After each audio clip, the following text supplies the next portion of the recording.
Hey everyone, welcome back to the channel. Today, we're catching up with Delonte West, once an NBA guard, known for his talent and troubles to ask, where is he now? Let's break it all down.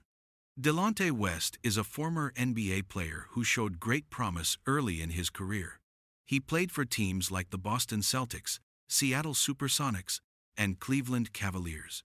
West was known for being a gritty, energetic player with solid skills, but his career was marred by off-court issues, including financial troubles and mental health challenges.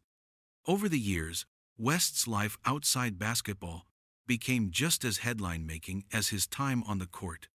He faced homelessness, public struggles with mental health, and sporadic sightings around Washington, D.C.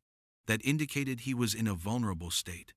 For a while, his whereabouts were uncertain, and rumors swirled that he had disappeared. But in recent years, more stable updates began emerging.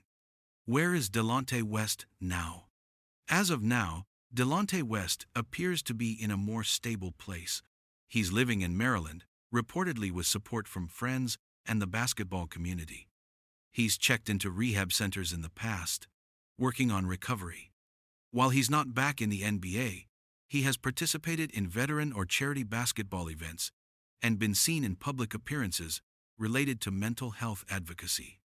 Delonte West is currently working at the Rebound Therapy Center in Florida, the same facility he attended for rehab in 2020, with the help of Mark Cuban, after a viral photo of him in a Dallas intersection brought attention to his struggles with mental health.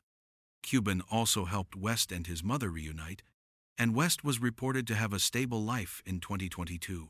Delonte West's journey is a sobering reminder of how much pressure life after professional sports can bring.